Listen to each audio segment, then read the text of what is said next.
បាទឥឡូវយើងចូលមេរៀនយើងបន្តទៀតចំណុចទំព័រទី58ការធ្លាក់ចុះដោយសារពួកយុវជនឬក៏បញ្ញវន្តនិងកម្មករជំនាញបានភៀសខ្លួនចេញទៅអាល្លឺម៉ង់ខាងលិចនៅក្នុងរយៈពេល15ឆ្នាំនៃការបាក់បែកគ្នាអាល្លឺម៉ង់ខាងកើតត្រូវបាត់បង់មនុស្សជាង3លាននាក់ដោយសារតែអ្នកទាំងនោះភៀសខ្លួនទៅអាល្លឺម៉ង់ខាងលិចទោះបីជាមានការយាមកាមឬត្រួតពិនិត្យយ៉ាងតឹងរ៉ឹងក៏ដោយក៏នៅតែមានជនភៀសខ្លួន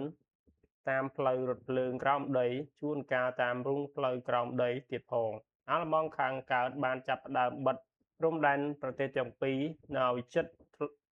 ធ្លុងនៅយប់ថ្ងៃទី12និង13ខែសីហាឆ្នាំ1961តាមរយៈជញ្ជាំងបេតុងយ៉ាងក្រាស់និងការរាយលួសបន្លាពីលើប្រវែង45គីឡូម៉ែត្រដើម្បីទប់ស្កាត់ជនភៀសខ្លួនអាល្លឺម៉ង់ខាងកើត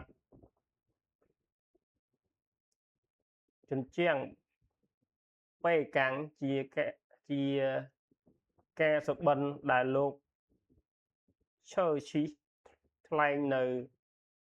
វ៉ុនតុនថាវាជាវាំងននខ្មៅវាជាវាំងននដែកដែលបែងចែកទ្វីបអឺរ៉ុបជាពីរកាលពីឆ្នាំ1946ដោយមកការកសាងជញ្ជាំងបេតុងការកសាងជញ្ជាំងក្រុងបេឡាំងនេះហាក់ដូចជាបាត់បង់ប្រសិទ្ធភាពទៅវិញនៅពេលដែលប្រជាជនអាល្លឺម៉ង់ខាងកើតភៀសខ្លួនមកខាងលិចកាន់តែច្រើនរហូតដល់8លាននាក់នៅឆ្នាំ1989ដោយប្រើផ្លូវផ្សេងៗដើម្បីជៀសជញ្ជាំងយ៉ាងរឹងមាំនេះតាមប្រទេសសង្គមនិយមមួយចំនួនដូចជាប្រទេសឆេកូស្លូវ៉ាគីជាដើមយើងចូលចំណុចបន្ទាប់របស់យើងទៀតចំណុចទី2សេដ្ឋកិច្ចអាល្លឺម៉ង់ខាងកើតនិង2.1វិស័យឧស្សាហកម្មប្រទេសអាល្លឺម៉ង់ខាងកើតជាប្រទេសនៅលំដាប់លេខទី1នៃអឺរ៉ុបខាងកើតខាងផ្នែកសេដ្ឋកិច្ចបើគិតទាំងបរិមាណនិងគុណភាពប្រទេសនេះជាអ្នកនាំចេញសំខាន់ជាងគេនៅក្នុងទីផ្សាររួមអឺរ៉ុបខាងកើតហៅកាត់ថាកូមេកុង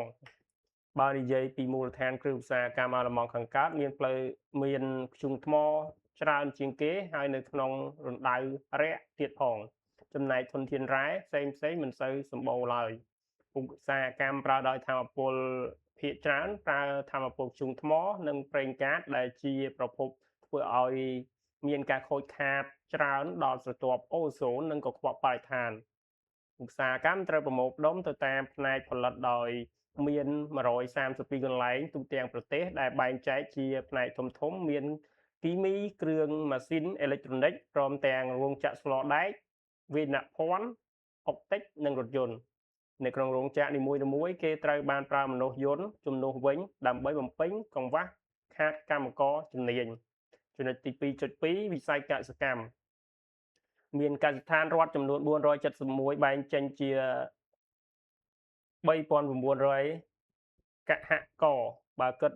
ជាផ្ទៃដីកសិកម្មវិញស្មើនឹង59នៃផ្ទៃប្រទេសទាំងមូលគេបែងចែក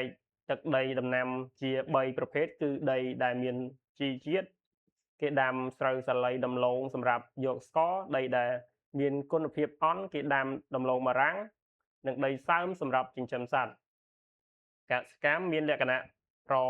ពលវប្បកម្មដោយប្រើថ្នាំគីមីច្រើនលើសលប់សេដ្ឋកិច្ចអាល្លឺម៉ង់ខាងកើតសេដ្ឋកិច្ចសមូហភាពព្រោះមធ្យោបាយផលិតកម្មទាំងអស់ជារបស់រដ្ឋដូចជារោងចក្រដីធ្លីនិងមធ្យោបាយដឹកជញ្ជូនជាដើមជាពិសេសការវិវត្តធ្វើតាមដំណាក់សេដ្ឋកិច្ចផែនការ5ឆ្នាំម្ដង 2.3 វិស័យពាណិជ្ជកម្មអាល្លឺម៉ង់ខាងកើតនាំចេញផលិតផលឧស្សាហកម្មច្រើនជាងគេទៅកាន់ទីផ្សារអឺរ៉ុបខាងកើតជាពិសេសទៅកាន់សហភាពសូវៀតហើយនាំចូលមកវិញនៅវត្ថុធាតុដើមសម្រាប់បំពេញតម្រូវការចាំបាច់ក្នុងស្រុកប្រទេសអាល្លឺម៉ង់ខាងកើតមានឧស្សាហកម្មលូតលាស់បើធៀបទៅនឹងពិភពលោកគឺឈរលំដាប់លេខទី10ហើយបើធៀបទៅនឹងអឺរ៉ុបវិញគឺឈរលំដាប់ថ្នាក់លេខទី5ខ្ពស់ជាងសហភាពសូវៀតនិងប្រទេសមួយចំនួនទៀត ប្រទេសអាល្លឺម៉ង់ខាងកើតជាដៃគូពាណិជ្ជកម្មជាមួយនឹងអឺរ៉ុបខាងលិចផងដែរជាពិសេសជាមួយនឹងអាល្លឺម៉ង់ខាងលិចសម្បីតែនៅពេលដែលលោក Go-Opa ឆៅបានទៅចូលរួមបុណ្យខួបនៃការបង្កើតសាធារណរដ្ឋប្រជាមានិតបង្កើតសាធារណរដ្ឋប្រជាធិបតេយ្យអាល្លឺម៉ង់លើកទី40ក៏លោកបាន